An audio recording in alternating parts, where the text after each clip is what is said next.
So, when I say the name Rabindranath Tagore, what's the first thing that comes to mind? Nobel Prize winning poet, right? Of course. But what if I told you his greatest work wasn't a poem at all, but a revolutionary blueprint for education? I'm talking about a vision so radical it could totally change how we think about school, even today. Let's dive into the story of Tagore's classroom. This quote right here, it gets you to the very heart of his whole philosophy. For Tagore, education wasn't some formula. It wasn't a method you could just swallow like a pill and hope for the best. No, it was a living, breathing process that only happens through real human connection. It was about lighting a fire, not just filling a bucket. Okay, so before he could build something new, he first had to show everyone what was so broken about the old way.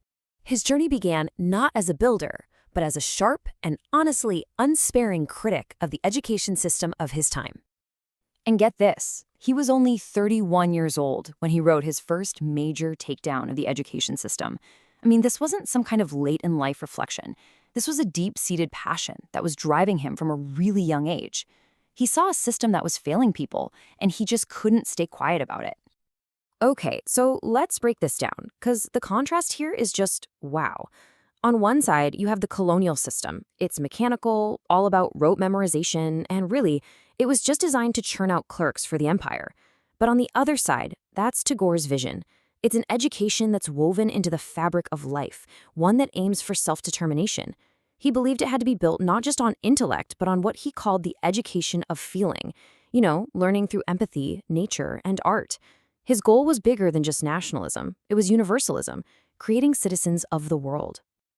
All right, so he's got this powerful critique, but ideas are one thing, right? Now he had to make them real. This next phase is all about testing his philosophy, not in some stuffy classroom, but out in the villages of rural Bengal.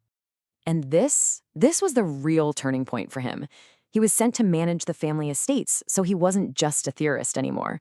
He was living on a houseboat, floating along the river, and for the first time he was seeing firsthand the daily struggles and the incredible resilience of the village folk. This experience totally changed him, and it ended up shaping everything that came next. And here's where the rubber really meets the road. He didn't just parachute in and build a school for the villagers. Nope. He organized them into the Hitaishi Sabha, a welfare community that spanned 125 villages. And here's the kicker. They raised their own funds. They built their own institutions. This was education and community development powered by self-help. All these lessons, everything he learned out there on the land, they all paved the way for his most ambitious project yet, an institution that would become the living, breathing embodiment of his dream. And that was the Sriniketan experiment. And he was smart about it. He knew he couldn't do it alone, so he brought in Leonard Elmhirst, a British agroeconomist, to help him lead the project. You can see just how deliberate the planning was here, from creating a whole framework for rural reconstruction to setting up these core departments for welfare and agriculture. Then, on February 6, 1922, the dream finally had a home. You've got to understand, Sriniketan was never just a school. It was about rebuilding an entire community from the ground up. They set up health clinics, cooperative societies for economic strength, night schools for working adults. They even created specific programs for women and for marginalized communities. Tagore knew you couldn't just educate a person in a vacuum. You had to help them rebuild their world, too. And if you want just one perfect example of his philosophy in action, it's gotta be this, the Chalantika Granthakar. In 1925, they started a mobile library on bicycles to bring books directly to women who were often confined to their homes. Just think about that for a second.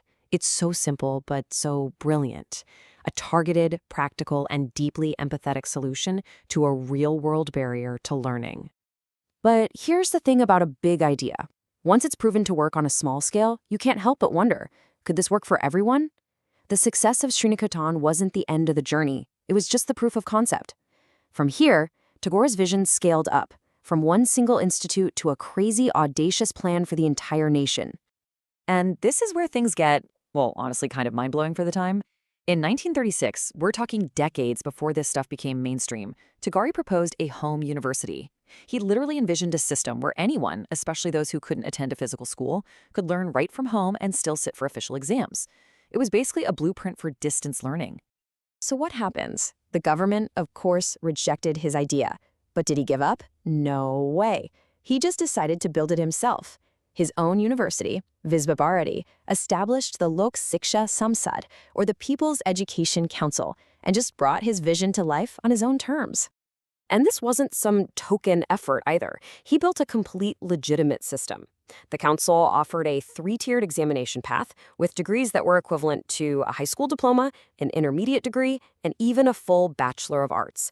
This created a real alternative pathway to higher education for thousands of people who had been completely left out of the formal system. So you might be wondering, did it actually take off? Well, just look at this number. By 1949, there were nearly 1,000 of these education centers operating all across the country.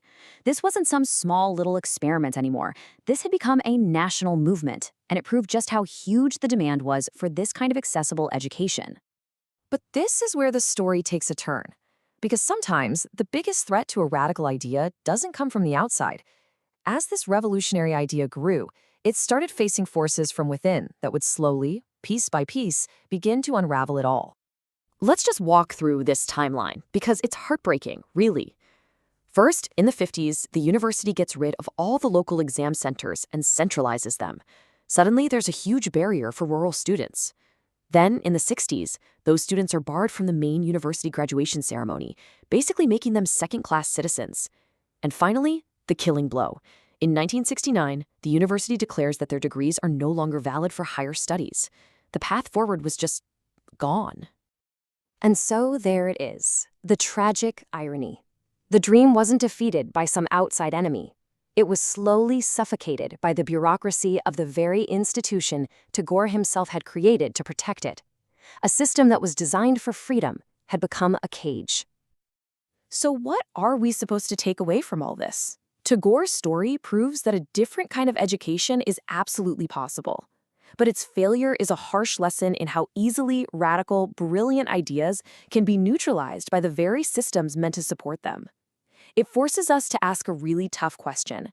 When we find a radical new idea in education today, how do we build something to protect it? How do we keep the dream from ending up back in a cage?